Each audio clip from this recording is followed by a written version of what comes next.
Hello, I'm Dr. Childress, and this is my uh, offering for the AFCC 24 Symposium theme. Uh, and their symposium theme for the AFCC this year is Shaping the Future, Screening and Assessing for Safety and Well-Being of Parent-Child Relationships. And so I will be addressing that theme in this seminar in two parts, each about 45 minutes to make roughly about a 90-minute seminar. And this is the seminar I would present at the AFCC symposium if I had offered a submission to the symposium. I didn't. I don't present to the AFCC at this point, and I don't travel. So all of my work is online at this point, and I don't necessarily see the value of in-person kind of conventions and things at this point. So I will be providing my seminar response to the AFCC 2024 symposium theme of Shaping the Future. I will talk about that. Screening and assessing for safety and well-being of parent-child relationships. Now, safety and well-being is child protection issues, and so we're talking child abuse at this point. So the title of my seminar offering is Assessing, Diagnosing, and Treating Child Abuse in the Family Courts. It's not child safety and well-being that we're concerned about. It's child abuse we're concerned about. And when we're concerned about child abuse, we should use the word child abuse for clarity's sake and to not mask the severity of the issues we're talking about. So, assessing, diagnosing, and treating child abuse in the family courts to ensure the safety and well-being of children. That's my seminar offering here. To begin with, the only cause of severe attachment pathology, a child seeking to flee a parent, a child rejecting a parent, is child abuse by one parent or the other. The attachment system is a motivational system, and all motivational systems have direction: eating, pleasure, sex, pain, attachment. All motivational systems motivate towards a direction. That's what makes them a motivational system, not a regulatory system. Regulatory systems can go up and down. Motivational systems motivate towards a direction. So they make us move. That's where the word motivation comes from, to move. We move toward pleasure. That's a direction. We move away from pain. That's a direction. So motivational systems are movement systems that move us in a single direction. Motivational systems are not regulatory systems that can go either up or down. The attachment system is a motivational system. It's a primary motivational system of the brain. And all motivational systems, eating, pain, pleasure, sex, attachment, they all motivate towards a direction. There's a motivation and to move towards a goal of that motivation. That is what makes them motivational systems and not regulatory systems that can go either up or down. Now, the attachment system is a primary motivational system of the brain that always motivates the child to bond to the parent, because the other motivational direction is death by starvation and predation. That's the origins of the attachment system. So the directional motivation developed because there's a predator or starvation that will kill the child. One direction is death. The other direction is life. So the attachment system always has the goal of forming an attachment bond to the parent. That's the evolutionary origin of a primary motivational system in our brain. So when that motivational system meets a barrier to forming an attachment bond, it alters how it tries to form that bond, but it still maintains the goal of forming the bond. So the attachment system is called a goal-corrected motivational system. And that in response to bad parenting, the attachment system changes how it tries to bond, but it always tries to change to bond.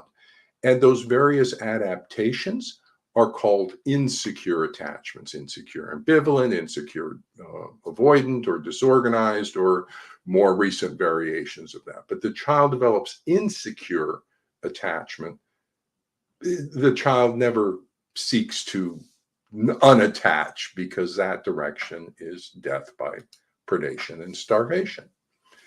So when we have as a symptom a directional change in the child's attachment bonding motivation, instead of being motivated to bond to a parent, they are motivated to flee the parent.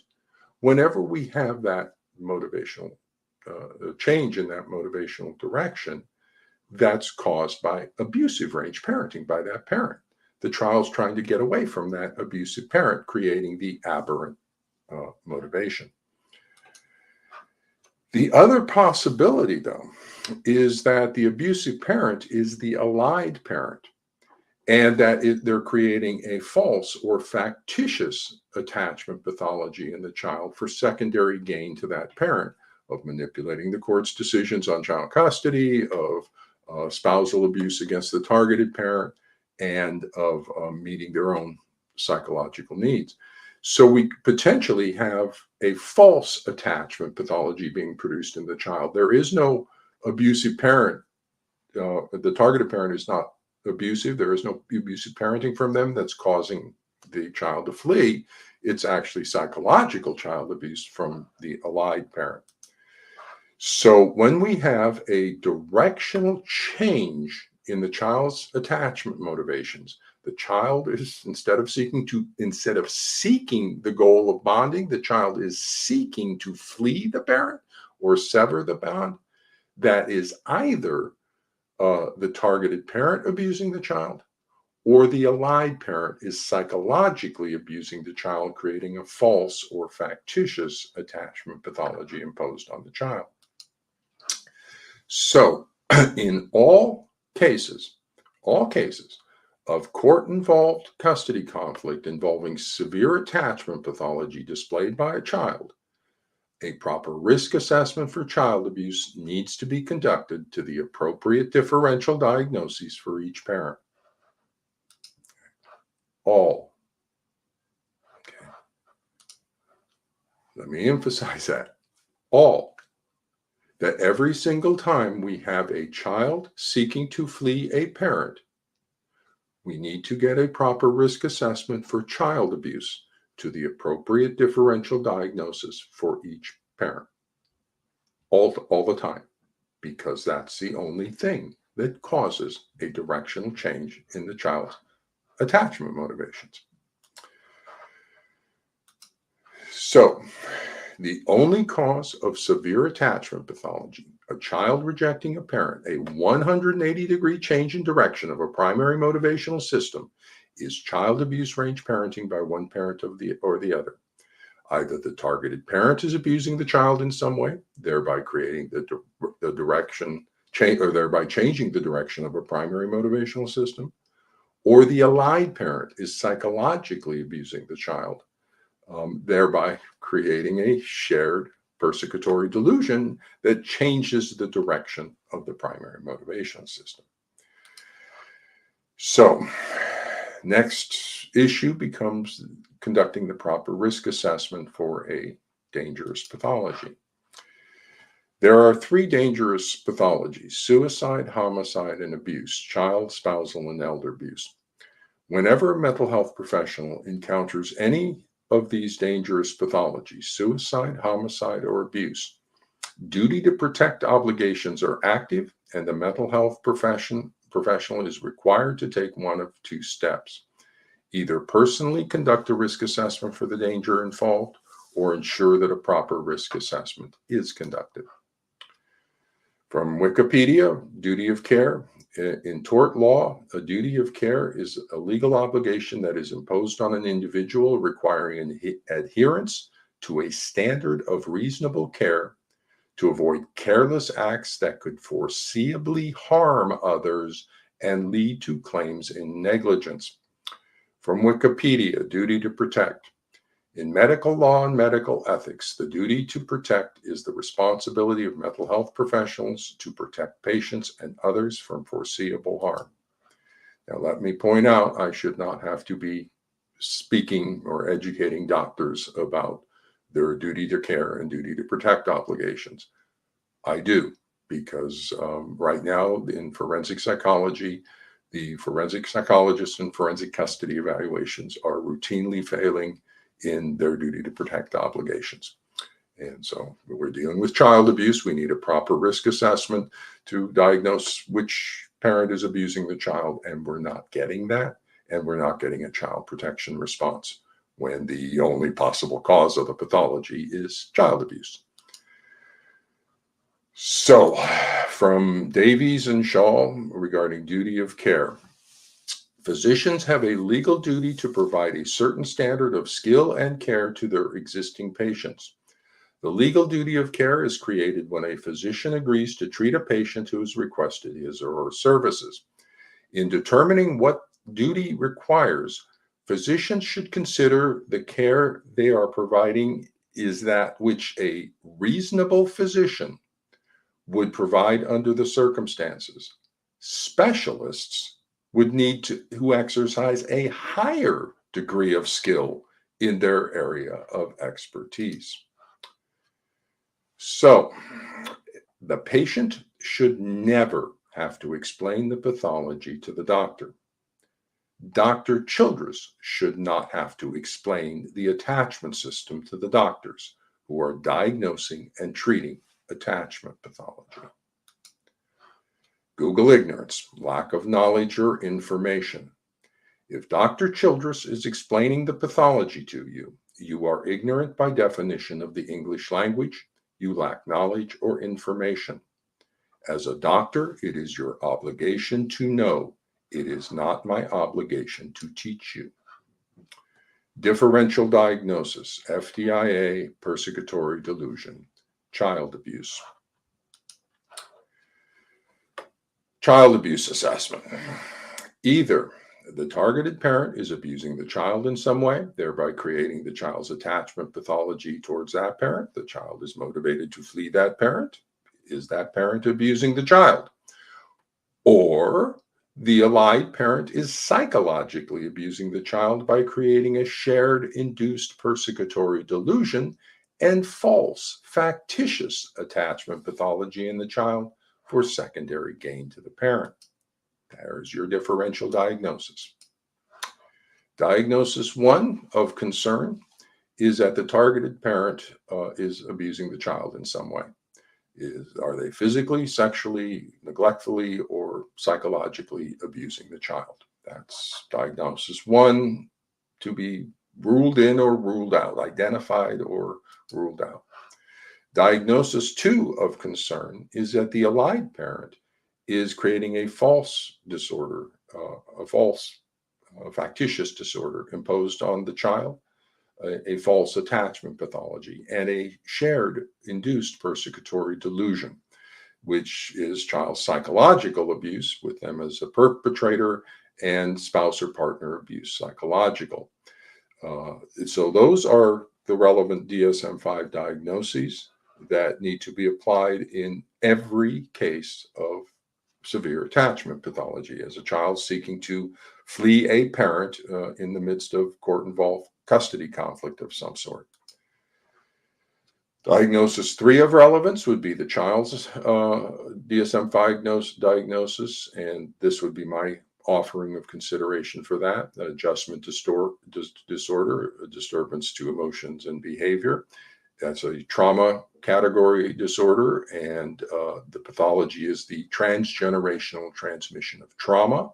It is the unresolved trauma in a parent that is creating the child's inability to adjust to the divorce. It's creating the disturbance to the child's emotions and behavior. It's a transgenerational transmission of parental trauma. The other diagnosis I would offer would be factitious disorder imposed on another. It's a false attachment pathology with the child as the victim. And I would diagnose the delusional disorder, persecutory type. It's induced or shared, would be the prominent diagnosis to be identified. There's potentially also a rule out of a specific phobia, of a factitious parent type. That would be a factitious phobia in some of these cases. And either on one or all of those result in the child's psychological abuse diagnosis. And so it's clear just from the nature of the pathology that we're in the world of potential child abuse. And so at this point, the issues become very serious. Duty to protect obligations are active, and we need to conduct a proper risk assessment for child abuse.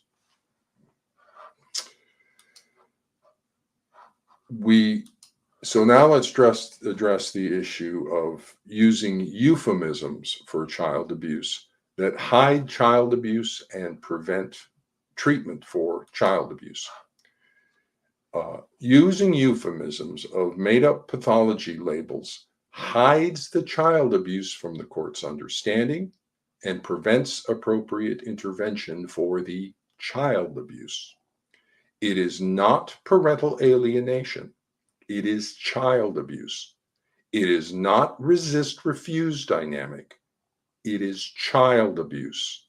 It is not parent-child contact problems. It is child abuse. DSM-5 V995.51 child psychological abuse. When child abuse is a considered diagnosis, use the term child abuse. Do not mask the child abuse from the court's understanding or from consideration by using made-up pathology labels that serve as euphemisms for the child abuse. Know what the pathology is you're working with and work with it at a professional level.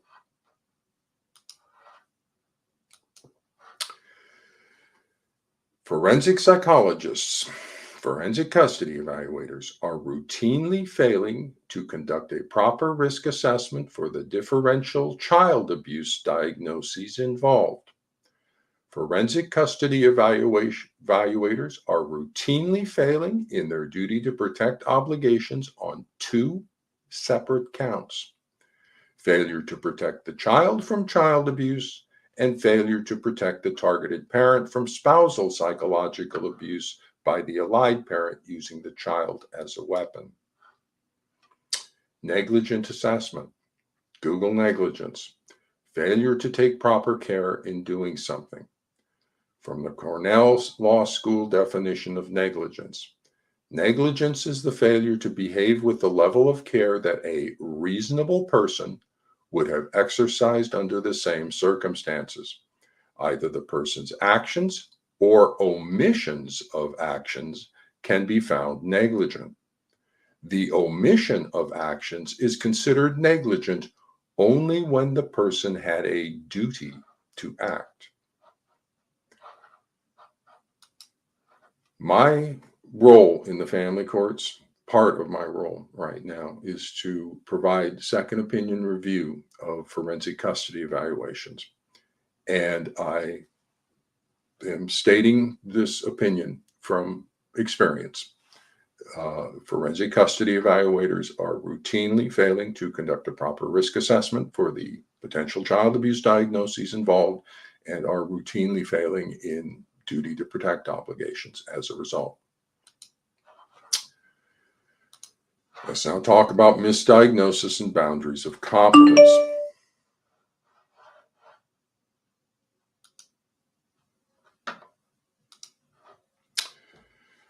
If the mental health professional and or the court believes a shared delusion, then they become part of the shared delusion they become part of the pathology.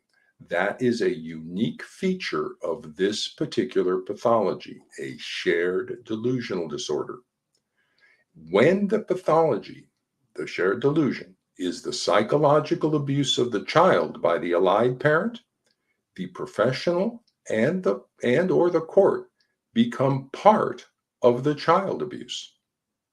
And when that pathology is the spousal psychological abuse of the targeted parent by the allied parent, using the child as the weapon, then the professional and/or the court become part of the spousal abuse. And so that's critical to understand about the dangers of misdiagnosing a shared persecutory delusion. And the persecutory delusion from the allied parent is coming off their own unresolved trauma history from their own family, that where they need to fulfill this reenactment role of the protective parent to the supposedly abused child, and they create this false narrative around that. That's substantially vulnerable to countertransference issues from the involved mental health professionals who come in with their own unresolved trauma and seek to be the protective other in this false trauma reenactment narrative, when in truth, it's a shared persecutory delusion. And when the mental health professional, when the forensic psychologist believes a shared delusion, you become part of the shared delusion. You become part of the pathology. When the pathology is child abuse, you become part of the child abuse. When the pathology is spousal abuse, you become part of the spousal abuse. The required domains of competence for application in the family courts are the attachment system and attachment pathology, and that's going to allow you to also make the factitious disorder diagnosis regarding the authenticity or lack of authenticity to the attachment pathology. There's need for competence with delusional thought disorders, and that also includes narcissistic, borderline, and dark personalities, since that's the origins. It's a trauma origin delusional thought disorder, not a psychotic level delusional thought disorder. The professional competence with child abuse and complex trauma is needed, because that's the domain of pathology, child abuse or complex trauma, one way or the other. And the differential diagnosis you have to make, is it authentic child abuse? And in which case the child is being traumatized by the child abuse. And you need to know family systems pathology, because this is a family system. The child is interacting in triangles, not individually with the participants. So understanding principles and constructs from family systems is essential. Now, in 2017, I presented to the National Convention of the AFCC and spoke about professional competence issues. There's various slides from the 2017 presentation. So what is that, 7 years ago, where I identified the domains of competence and put that up there. Now, the reason I did that was pursuant to my ethical obligations under Standard 1.04 of the APA Ethics Code, when I believe there is a psychologist, or in this case many, who are in violation of ethical standards of practice, in this case 2.01 of the APA Ethics Code. And so I am obligated to take steps to informally notify the involved psychologists of my concerns and bring them to the awareness of that psychologist. So in 2017, I did that.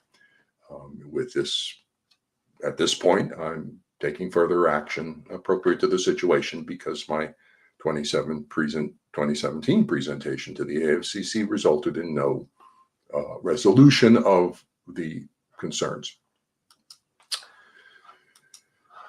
So there's 1.04. So at this point, I'm active under mandatory standard, required standard 1.05 for reporting ethical violations. If an apparent ethical violation has substantially harmed or is likely to substantially harm a person or organization and is not appropriate for informal resolution under Standard 1.04 or is not properly resolved in that fashion.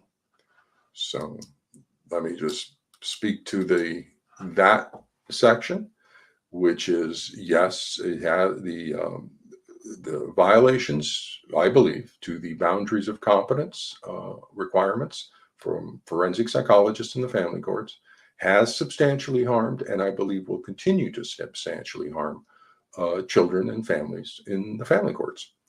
And it was not properly resolved under Standard 1.04 when I notified the AFCC in 2017, and so it's not actually appropriate. Even I've got a whole class of psychologists, forensic psychologists, so I can't go around notifying them one by one. So it's actually not even can be subject to 1.04 at this point.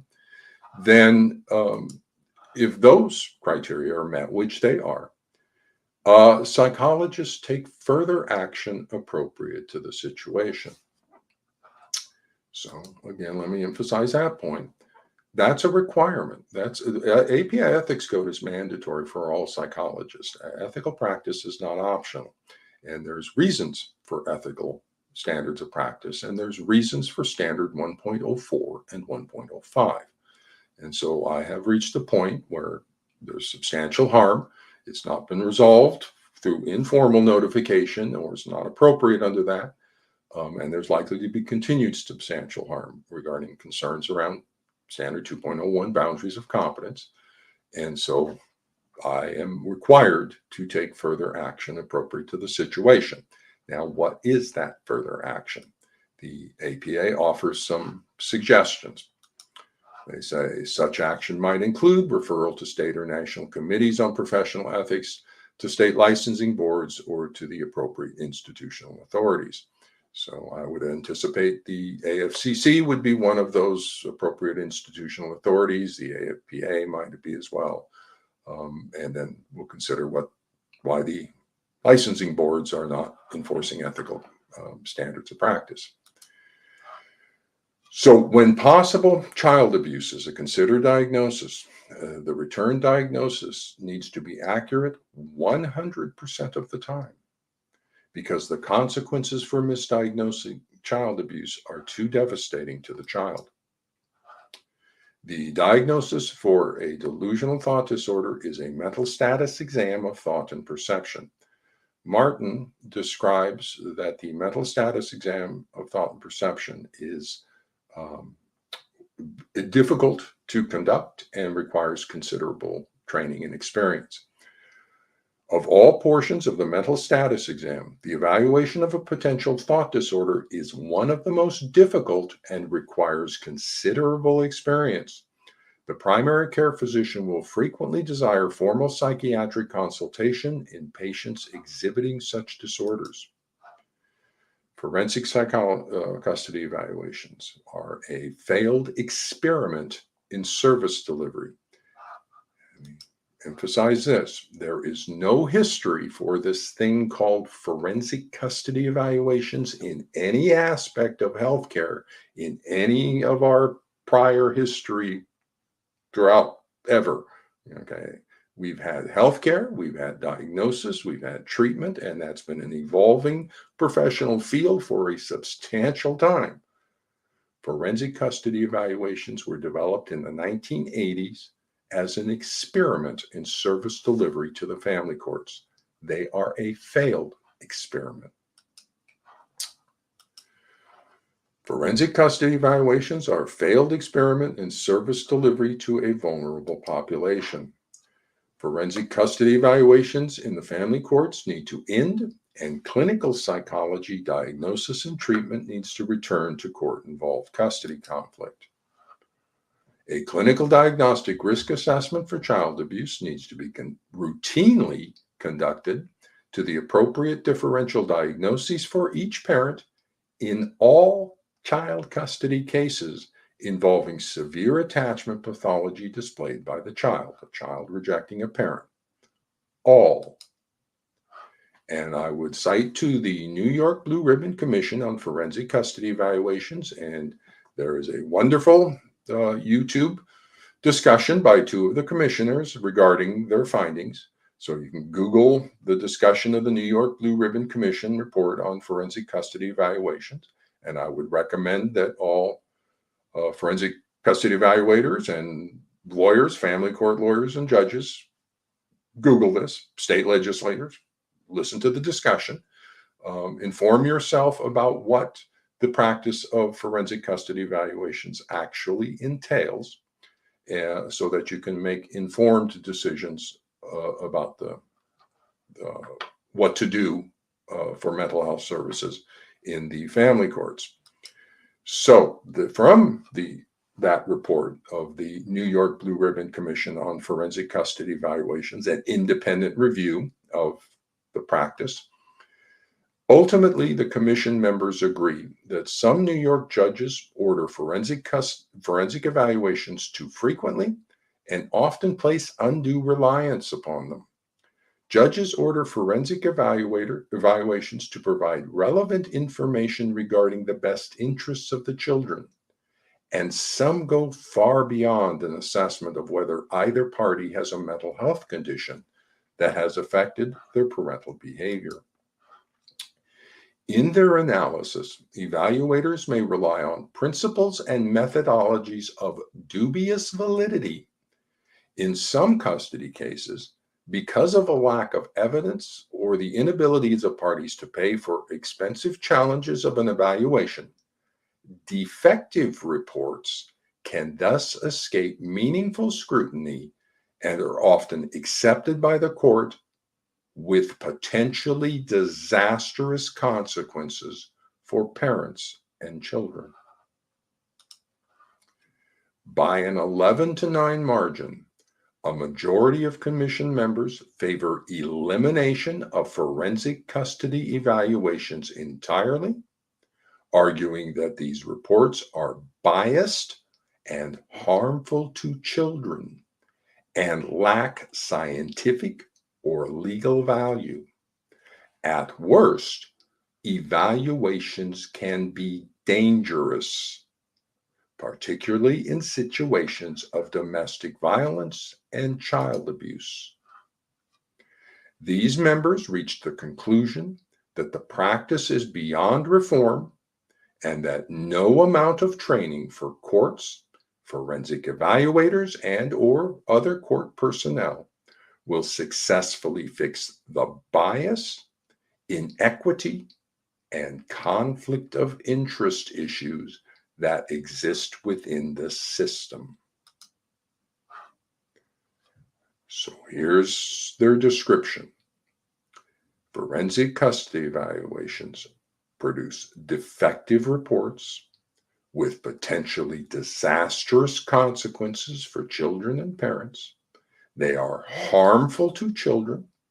They lack scientific or legal value. They are dangerous, and the practice is beyond reform. This is from an independent review of the practice of forensic custody evaluations by the New York Blue Ribbon Commission on Forensic Custody Evaluations, and I urge you to listen to the commissioners discuss their findings. I am currently, my role in the family courts is providing second opinion review, the meaningful scrutiny to forensic custody evaluations to prevent the disastrous consequences from their defective reports. From my role reviewing forensic custody evaluations as a clinical psychologist, I am in 100% agreement with the findings and recommendations of the New York Blue Ribbon Commission on Forensic Custody Evaluations. The practice of forensic custody evaluations in the family courts is a failed experiment. It needs to end, and clinical psychology, diagnosis and treatment, healthcare, needs to return to court-involved professional practice.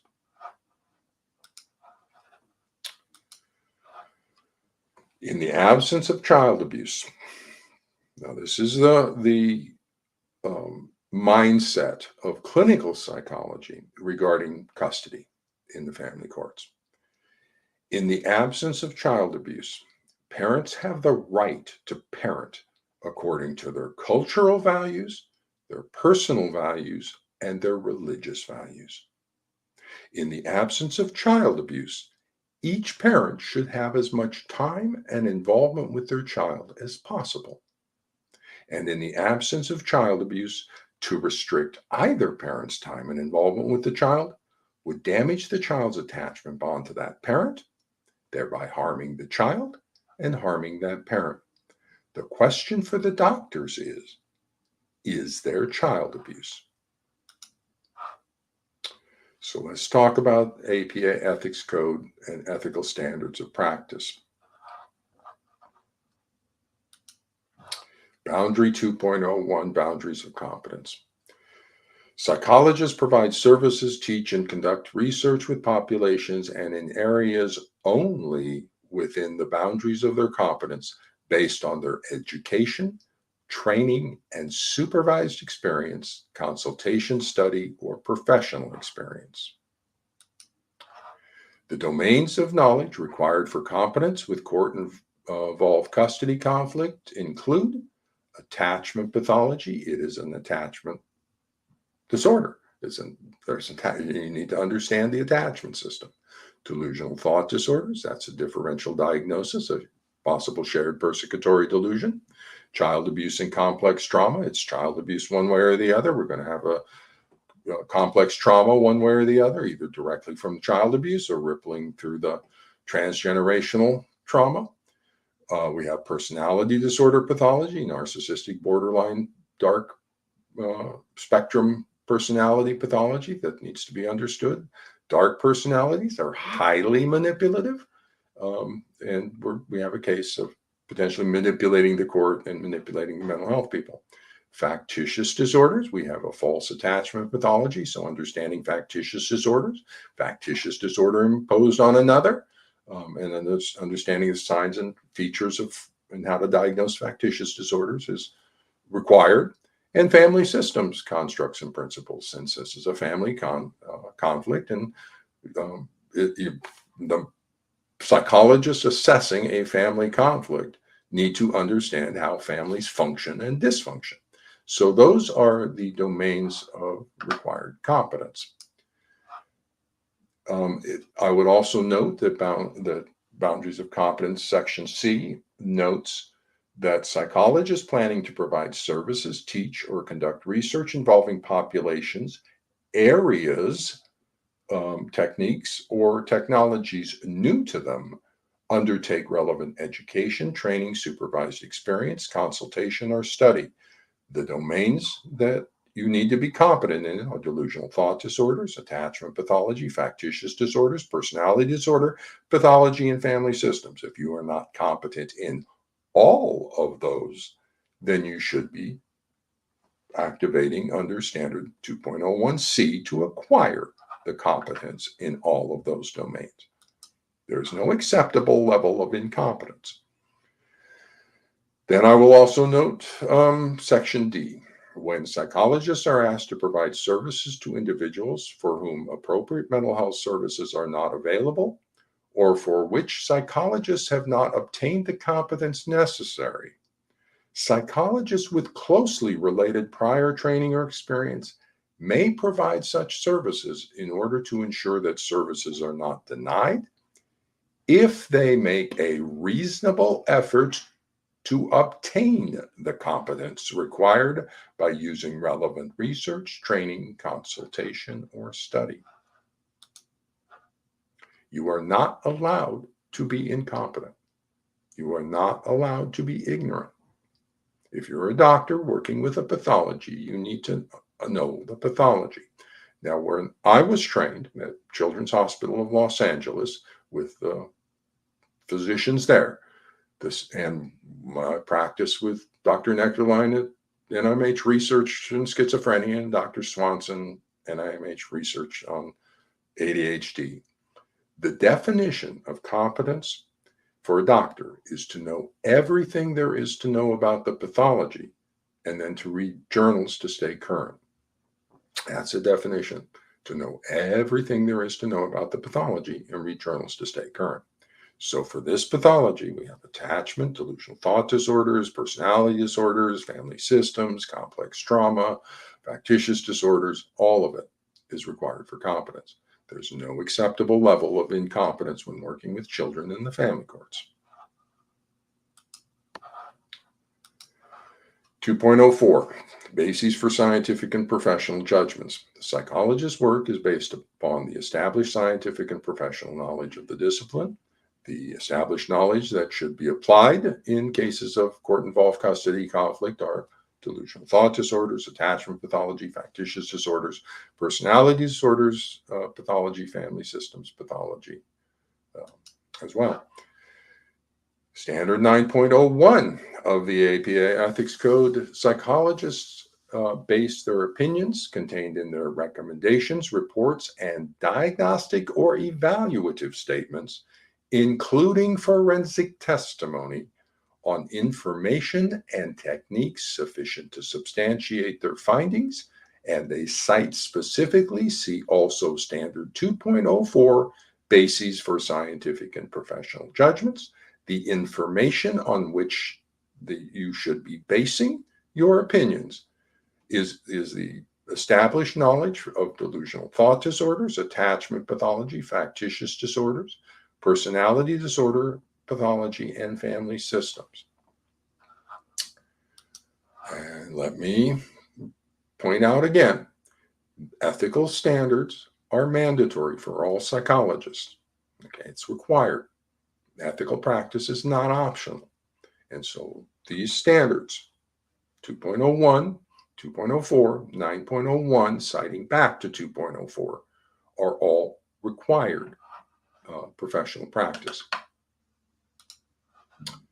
So with that, that will end the first part of my presentation on assessing, diagnosing, and treating child abuse in the family courts. The standards of practice in the family courts need to substantially improve, and beginning with simple compliance with the APA Ethical Code standards for boundaries of competence, for bases for scientific and professional judgments, and as bases for assessment. We need to discontinue the experimental approach of forensic custody evaluations and return to the established practices of healthcare and clinical psychology, diagnosis and treatment. We have a differential diagnosis of child abuse relative to the child's symptom display. And so we are going to need to conduct a proper risk assessment for the child abuse concerns relative to each parent to be able to accurately identify, accurately diagnose the child abuse 100% of the time, because misdiagnosing child abuse is too devastating for the child. And there's ways to do that. We can do response to intervention. We can do a lot of things to get an accurate diagnosis. And that's what I'll be talking about in the second half, is how do we assess and diagnose for child abuse in this family situation or in this custody conflict situation. However, in all cases of custody conflict where you have a child seeking to flee a parent, you have a reversal in the child's attachment, bonding, and motivations, a child's rejecting a parent, in all of those cases, we need to routinely get a proper risk assessment for child abuse to the appropriate differential diagnosis for each parent, all of them. And so with that, let me move over to the second part of my talk, which is how to conduct a proper diagnostic risk assessment for the pathology in the family courts.